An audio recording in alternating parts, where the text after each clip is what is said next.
Good morning. We are extremely pleased that you are here. It is good to come together for the purpose of co-creating. Do you agree? Yes. You are enjoying your leading edge position? Yes. You are enjoying how life calls new desire forward in you? You are enjoying that natural expansion of your own desire? You like clarifying it? You like tuning to your desire? Do you realize that that is what deliberate creating is? It's lining up with your desire. You like knowing that you are the creator of your own experience? Do you? Not so much, huh? Well, we know, we watch you. At first it's invigorating to realize that you create your own reality until you see what a mess you're making of it. And then you would like to blame someone else. Mother, it's mother. It's mother. Well, we like knowing that you create your own reality, and we like you knowing that you do. And the more consciously aware you are of that, then the happier your day-to-day experience is. The less you need things around you to be a particular way so that you can merely observe good feeling things and feel good. The less you do of that, then the more powerful you are, really, because the more ability you have to keep yourself steady anyway. So many people are living very conditional lives where their moods or attitudes follow their observation of things, and then they set out really fervently attempting the impossible, which is to control the conditions around them so that they can have some measure of control about how they feel. But it doesn't work that way. It doesn't work out well for them. And we want you to not be among those conditional observers of life. We want you to let your observation please you, because it's from that observation that you come to your own conclusion of your own preferences.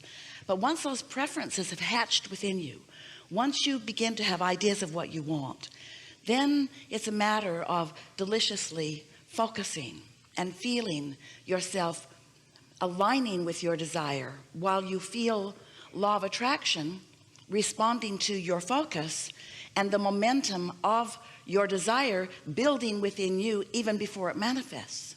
If you could get hooked on that, we're calling it that sweet spot, that feeling of your desire in the process of becoming, even before it's had that last bump into manifestation, if you could love it in the becoming, then the satisfaction that you're going to feel when it becomes is going to knock your socks off. And not only that, not only are you going to have so much more satisfaction as it unfolds, as it makes that last movement into where you can see it and hear it and smell it and taste it and touch it, but all the way along the way, even before it was visible to you, it was known to you by your enthusiasm for it. It was known to you by your appreciation of the idea of it, but it was not visually translatable quite yet. You couldn't hear it or see it or smell it or taste it or touch it, but you still felt the joy of its becoming. That is our desire for you, because you are, we all are, but we're talking to you. You are always going to be in a state of on your way to the manifestation of something more. And if you have developed a habit of being unhappy till you get there, then not only do you make your life miserable as you're always yearning for something not yet achieved, but you slow it way, way, way, way, way, way down. And then you have to develop qualities. You're not very good at this either, such as patience and endurance. We don't want you to be patient. We want you to be joyously romping full force toward the things that you want, because the cooperative components of the universe are doing that on your behalf. So there are some questions that you must have about why you would hold yourself in vibrational discord to a natural and swift unfolding of your desires. And we can speak it to you simply by just saying you offer opposing thoughts about your desires. And those opposing thoughts that you offer about your desires, you might call them beliefs. I want this, but I just don't believe it.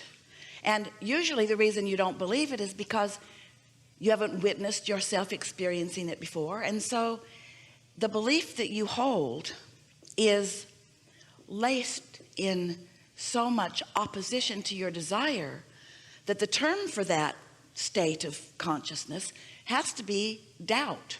I want this, but I doubt it. Well, when you want something and doubt it, you hold yourself in a very uncomfortable tension.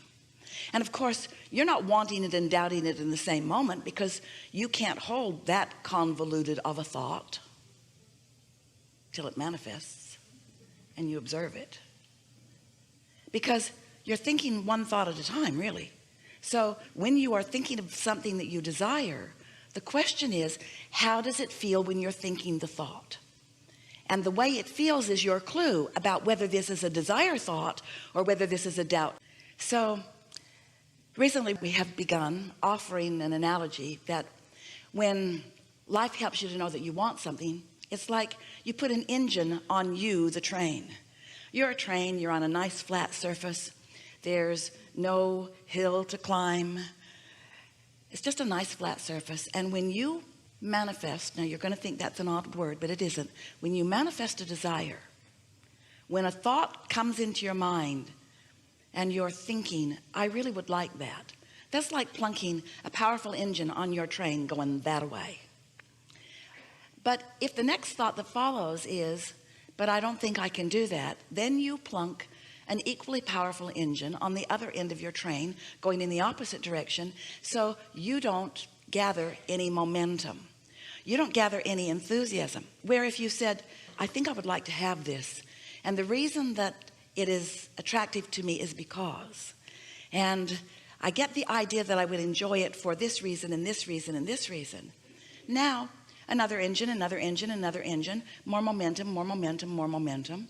And you are becoming, because of your not contradicted broadcast, which law of attraction is responding to, you are becoming more powerful. Your point of attraction is more powerful when you don't contradict it. When you say, I want it, but you don't gain any momentum, there's no power, your point of attraction doesn't improve, you just, as far as you are concerned, stand still. Now, nothing is ever really standing still. What's happening is there is force going this way and force going this way. So there's a lot going on. You're just not going anywhere because you are contradicting your own thoughts. Now, you don't have to do that. And the reason that you do that is because you're addicted to manifestations. We would like to help you change your addiction to mood or attitude or the way you feel. We would like you to be more aware and more in desire of feeling momentum than seeing the results of what momentum accomplishes, just for a little while. If you could just skip the, I want this to manifest, I want to see it in my driveway, I want this to manifest, I want to move into it right now. If you could just hold off on needing the manifestation to be happening right now in that full manifested awareness. If you could just enjoy your journey to it. Now, we've talked about this. So many have talked about how the joy is in the journey. But today, it is our desire that you really get that you really come to know that you are an extension of source energy, and that source energy is flowing to you and through you at all times. And when you are allowing it, you are at your optimum feeling of happiness. And you came here not to get stuff done. You came here for happiness. But we don't know any of you who can be here and not have life show you things that you want. In other words, you don't feel happiness if you don't have an engine of desire calling life force through you. So it's nice the way it's set up, because you can't be here and not have that happen. You could not, none of you can, no one ever could. You cannot turn your desire factor off. You can't turn it off, because the contrast that you're living in is just causing you to focus and get those juices flowing. You can't turn that off. But you've got a choice about whether, since the desire is flowing through you, you have a choice about whether you join the desire and let the momentum go and let your desire naturally unfold, or whether you, in human terms, use all of your wisdom and all your objectivity and all your long practice in order to prove to yourself that this desire that you hold is not possible, because engine, because engine, because engine, because engine. You are too smart for your own good. You've gathered up too much fact to contradict your own desires. When you're little, you don't, though. When you're little, you just want unabashed until the big ones get you. Till they teach you objectivity, till they teach you what real life is about, till they teach you that you just don't get what you want just because you want it. But that's just their point of view. So we are eager to talk with you about whatever matters to you. There's nothing off limits here, and there is no order of business in the sense that it must be a particular way. It's going to be a natural, organic, collective consciousness unfolding. It is our absolute knowing that together we are going to take thought beyond what it has ever been before, which is thrilling to us and to many of you. It is also our knowing that during the course of this time that we are together, that some of, in some cases much of, the resistance that you've been practicing without even knowing you were doing it is going to begin to subside, and your natural momentum toward who you really are and what you really want will come about. Since you've been here in this physical body, you've been exploring and coming to many conclusions about what you want, and you've been launching these projections. We've been calling them rockets of desire, but you've been transmitting this vibration, not even spoken, a transmission of desire that is more refined even than words can sometimes articulate it. So you've been launching these rockets of desire, and the source within you has gathered them, is holding them, is knowing them, is being them. And because your own inner being is the knower and the holder of your true desires, law of attraction is responding to that. You might call it a collection of desires. And law of attraction being the engine of the universe, law of attraction responding to those desires means that you have, whether you know it or not, and whether you like it or not, you have expanded that far into more. You have evolved vibrationally while you may not have yet caught up with it in terms of your physical manifestation. You might not be able to see it yet, but it exists just the same, and your inner being is the evidence of it. And more important, the mood, the attitude, the knowing, the vibrational stance of your inner being is the proof of it. So when you accidentally, usually, or deliberately stumble into or walk deliberately into thoughts that cause you to feel happiness, that means you have joined that broader knowing of the source within you, and you are, for the time of that happiness, a perfect vibrational match to the expansion that you have created through the contrast that you've been living. And for the amount of time that you remain in that not contradicted, happy state,